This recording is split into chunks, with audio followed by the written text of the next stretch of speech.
नमस्कार, जोहार। आप देख रहे हैं राष्ट्रवादी आवाज। और बीते दिन 17 फरवरी और 18 फरवरी को अखबारों में एक चर्चित विषय रहा है कि चौपारण प्रखंड के डॉक्टर बसंत नारायण सिंह उच्च विद्यालय बसरिया में रात्रि प्रहरी नियुक्ति को लेकर के आवेदक सुबोध कुमार सोनी ने विद्यालय पर मनमाना ढंग से नियुक्ति लेने का आरोप लगाया है। और आज हम स्पष्टीकरण लेने के लिए पहुंचे हैं विद्यालय, और यहाँ क्या मामला है वो जानेंगे। और अभी मैं हूँ प्रधानाध्यापक के कक्ष के बाहर, और प्रधानाचार्य से मिलते हैं और क्या मामला है, आरोप सही में सही है या फिर गलत है, इसका जांच पड़ताल और जानकारी लेते हैं और इसका स्पष्टीकरण आपको दिखलाएंगे कि क्या मामला है। आखिर सही में नियुक्ति मनमाना ढंग से लिया गया है या नहीं लिया गया है, या आरोप गलत लगाया गया है। के साथ डॉक्टर बसंत नारायण सिंह उच्च विद्यालय के प्रधानाचार्य वशिष्ठ मिश्रा जी बातचीत करने के लिए हैं। सर, आप क्या कुछ कहेंगे? आपके विद्यालय पर, डॉक्टर बसंत नारायण सिंह उच्च विद्यालय बसरिया पर रात्रि प्रहरी नियुक्ति मामले को लेकर के मनमानी का आरोप लगाया है आवेदक सुबोध कुमार सोनी ने। ये मनमानी का जो आरोप है बिल्कुल निराधार है। बहाली की अपनी एक प्रक्रिया होती है। हम लोगों ने 26/6/22 को बहाली के लिए विज्ञापन प्रकाशित करवाया दैनिक भास्कर अखबार में। स्पष्ट रूप से उसमें लिखा हुआ है कि मैट्रिक उत्तीर्ण चाहिए, मतलब जो बहाली है वो मैट्रिक आधार पर होनी है। दूसरी बात, उसमें दिया गया था स्थानीय की प्राथमिकता रहेगी, और तीसरी बात की प्रबंध समिति का निर्णय मान्य होगा। ये सब हम लोगों ने स्पष्ट रूप से वैकेंसी में निकाला था, और ये भी निकाला था कि उम्र रोस्टर सब सरकार के नियमानुसार रहेगा। जहां तक सुबोध सोनी का सवाल है, इन्होंने अंतिम तिथि को जब समय सीमा समाप्त हो गई तो मेरे पास आवेदन लेकर आए, लेकिन मैंने आवेदन लेने से इनकार किया। तब ये सचिव महोदय के पास गए, प्रबंध समिति के सचिव महोदय के पास गए और उनसे अनुशंसा करा करके लाए। तब हमने आवेदन जमा किया, विलम्ब से लाए आवेदन। कितना बजे आवेदन जमा किया? आवेदन 4 बजे जमा किए, 4 बजे शाम को, जबकि अवधि 3 बजे समाप्त हो चुकी थी।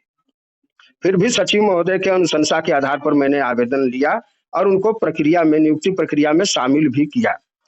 अब नियुक्ति में चूंकि आधार तो मैट्रिक था, मैट्रिक स्तर पर सुबोध कुमार सोनी का प्राप्तांक 225 है, और जो नियुक्त हुआ है अरुण रजक, उसका प्राप्तांक 242 है।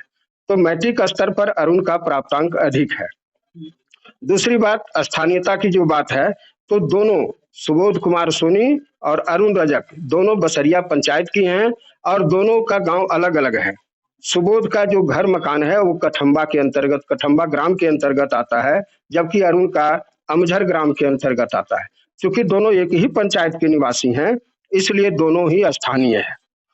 प्रधानाध्यापक मैं अपना व्यक्तिगत अनुशंसा करके कमेटी में रखा। अनुशंसा में मैंने सुबोध कुमार सोनी का ही अनुशंसा किया था, लेकिन केवल अंतर्वीक्षा में अंक अधिक रह जाने से ही नियुक्ति का आधार नहीं बन जाता है। नियुक्ति में सारा चीज देखा जाता है। मैट्रिक में एक तो प्राप्तांक कम हुआ, दूसरा स्थानीय दोनों हैं, और तीसरी बात कि कमेटी में जब रखा गया निर्णय, ये अनुशंसा रखा गया, तो उसमें ये देखा गया कि कौन व्यक्ति हमारे संस्था के लिए अधिक लाभप्रद है। सुबोध कुमार सोनी बहुधंधी आदमी है। इनके घर में ग्रामीण ये ग्राहक सेवा केंद्र चलता है, इनका अपना दुकान है, ईंट भट्टा का कारोबार है, गाड़ी मोटर रखते हैं, राजनीतिक व्यक्ति हैं। हमें तो ऐसा कैंडिडेट चाहिए था कि जिसको जब हम बुलावें तब विद्यालय में आ जाए और विद्यालय में अपना काम करे। तो इस आधार पर कमेटी ने सर्वसम्मति से अरुण रजक का चुनाव किया, उसके नाम की अनुशंसा की। उसके आधार पर विधायक महोदय जो हमारे कमेटी के माननीय अध्यक्ष हैं, उन्होंने अरुण रजक के नाम का अनुशंसा किया, और उसके आधार पर हम लोगों ने बहाली प्रक्रिया पूर्ण किया। तो अरुण रजक और सुबोध सोनी का उम्र सीमा क्या था? उम्र सीमा में सुबोध कुमार सोनी जूनियर पढ़ते हैं और अरुण रजक सीनियर हैं, इसलिए भी प्राथमिकता दी गई। इंटरव्यू में अधिक 2 नंबर 3 नंबर अधिक हो जाने से ही बहाली का आधार नहीं बन जाता है। बहाली में सब चीजों पर विचार किया जाता है, तत्पश्चात बहाली प्रक्रिया पूर्ण की जाती है। सुबोध कुमार सोनी के बड़े भाई पिंटू सोनी हैं, उन्होंने स्पष्ट रूप से कहा था कि यदि सुबोध की बहाली नहीं होती है तो इस मामले में विवाद होगा और यह मामला कोर्ट तक जाएगा। उन्होंने स्पष्ट रूप से मुझे धमकी दिया। ये अखबारों में किया गया, छापा गया चीज बिल्कुल परे है। मनमानी का आरोप जो उन्होंने लगाया है बिल्कुल ही गलत है। कहीं ये मामला कमेटी में 8 मेंबर होते हैं, 8 मेंबर में से बहुमत से कोई निर्णय लिया जाता है तो उसमें एक अनुमंडल पदाधिकारी होते हैं, एक जिला शिक्षा पदाधिकारी होते हैं जो बैठक में कभी भाग नहीं लेते हैं, लेकिन 8 मेंबर में 6 मेंबर बराबर भाग लेते हैं और 6 सदस्यों के आम राय से ही ये नियुक्ति की गई। कहीं ये मामला साजिश का तो नहीं है सर? बिल्कुल है, क्योंकि हमको पहले ही धमकी मिल चुकी थी कि अब बहाली नहीं होगी तो ये बहुत मामला विवादित होगा और कोर्ट तक जाएगा। इसके आधार पर उन्होंने हमसे आरटीआई के तहत सूचना मांगा, लेकिन मैंने उनको कोई सूचना नहीं दिया। क्यों? मैंने स्पष्ट बताया कि हम आरटीआई के अंतर्गत नहीं आते हैं। जिला शिक्षा पदाधिकारी ने भी हमसे ये सूचना मांगा कि आरटीआई के तहत आवेदन मैंने सूचना दीजिए। हमने उनको भी दे दिया कि हम लोग आरटीआई के तहत नहीं आते हैं। फिर उन्होंने एसडीओ को इसके लिए जांच के लिए भेजा। एसडीओ को भी मैंने कहा कि हम आरटीआई के तहत नहीं आते हैं, तो वो एसडीओ हमको बोले कि हंसदा महोदय महिला हैं, उन्होंने कहा कि इससे कुछ नहीं है, जैसे जैसे आप नियुक्ति किए हैं वैसे दीजिए। और हमको लगता है कि हम उनको जब ये सब उपलब्ध करा दिए दस्तावेज तो उन्होंने सुबोध सोनी को दे दिया। खैर उससे कोई दिक्कत नहीं है।